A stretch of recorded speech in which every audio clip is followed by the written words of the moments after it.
If your mind is racing at 3 a.m., it's not random.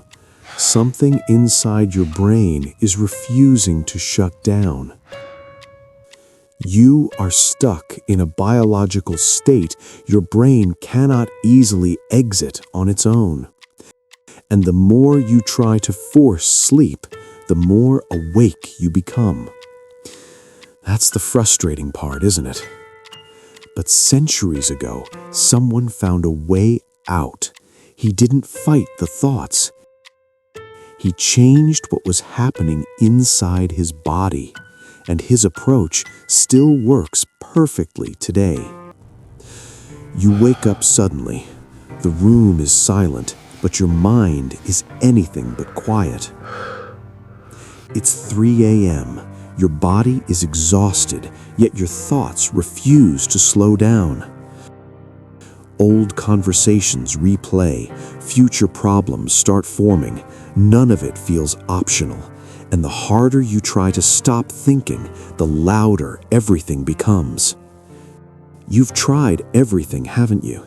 And somehow it still doesn't work. It feels like you are the only person awake in a world that has already moved on without you. It feels like a problem inside your mind, but what if that's not where it actually starts? What if the real trigger is happening somewhere deeper, somewhere you're not even paying attention to? That is exactly what the man we mentioned earlier realized centuries ago. He lived in one of the most stressful, chaotic periods in human history. Surrounded by fear and death, he faced the exact same 3 a.m. thoughts as you. And the biological shift he used to escape them would completely change how we understand sleep today. That man was Michel de Nostradamus, a brilliant physician who looked beyond the limited medicine of his time. Before any prophecies, he deeply studied how the human body reacted to disease and extreme stress. He practiced medicine during the terrifying Black Death, a time of widespread plague and despair. Medical knowledge was incredibly limited, and a heavy fog of fear overwhelmed entire European cities. But he observed patterns and biological responses that other conventional doctors completely ignored. He was a visionary. He championed basic hygiene, fresh air, and potent botanical remedies, concepts far ahead of his time. Thousands trusted his methods simply because they actually felt better when they followed his guidance. But at night, his own physical body was exhausted, yet his nervous system remained highly wired. He had witnessed too much suffering. His mind could not easily shut down the tragic images. And from this exhaustion, he began seeking a way to calm his body instead of forcing his mind. He realized a timeless truth. You cannot forcefully command a racing mind to stop thinking. So, instead of demanding mental silence, he abandoned the battlefield of the mind entirely. He shifted his focus downward, targeting the physical body generating the noise. He turned to the profound intelligence of nature, utilizing specific plants as biological tools. He carefully observed how his own body responded to different natural elements in his environment. He noticed that heavy, earthy floral scents helped patients recover their physical calm much faster.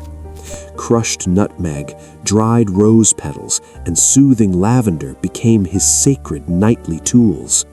He specifically chose these elements for their known sedating and profoundly relaxing properties. He burned them slowly, letting the medicinal smoke gently alter the atmosphere of his room. As he breathed, a subtle physiological chain reaction began to take place inside him. A deep sense of safety emerged, creating an invisible sanctuary around his exhausted body. his physical body began to surrender and soften long before his conscious thoughts actually slowed down.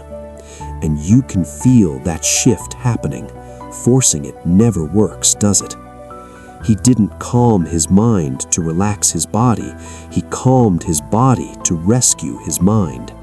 He provided his nervous system with the exact signals of safety it desperately needed. Once the biological alarm bells quieted down, the anxious thoughts lost their fuel and faded away. This precise biological approach is the core principle that made his method so incredibly effective.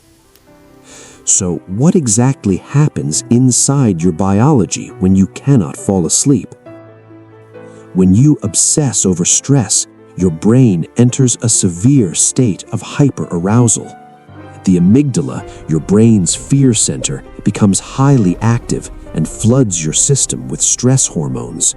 Your heart rate elevates, your breathing becomes shallow, and your muscles unconsciously tighten. Your entire physical body remains on high alert, constantly scanning for a danger that isn't there. Even when you are lying perfectly still in a dark room, your biology refuses to sleep, because your nervous system truly believes that staying awake is safer than letting go.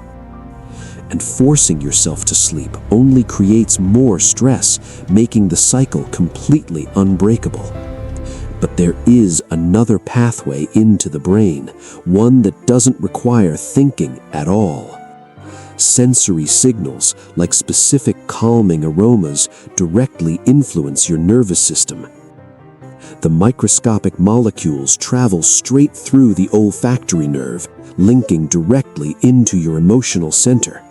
They do not force your brain to shut down, they gently support the relaxation process. The shift doesn't happen instantly, but step by step, the internal tension begins to decrease. As the safety signals process, your heart rate steadily drops and your breathing deepens naturally. Your physical body slowly unclenches, letting go of the defensive posture it was holding. Only when the body is truly relaxed does the brain transition towards sleep state. Detecting this physical safety, your pineal gland finally begins to release melatonin naturally. A warm, heavy wave washes over your system, gradually replacing the adrenaline. The chaotic electrical storm inside your neural pathways dims into smooth, calming rhythms. And as the body surrenders completely, the racing mind finally, quietly settles down. The ancient healers understood this sequence centuries before modern science could explain it. Sleep is not something you forcefully command. It is something your body allows when it feels safe. So, tonight, when the 3 a.m. thoughts spiral, stop trying to control every thought in your mind. Instead, step out of the mental battlefield and change the environment your body is experiencing. Dim the harsh lights, put away the glowing screens, and remove the digital stimulation. Create physical signals that prove to your primitive brain that the danger has passed. Introduce gentle grounding elements into your space, like a soft scent or warm herbal tea. Anchor your drifting mind to these physical sensations, letting them pull you back to the present. Because overthinking is never a sign of weakness, it is merely a biology stuck in survival mode. Once you provide the physical signals of safety, the mind will naturally let go. This ancestral approach to rest still holds its quiet power, waiting for you to use it.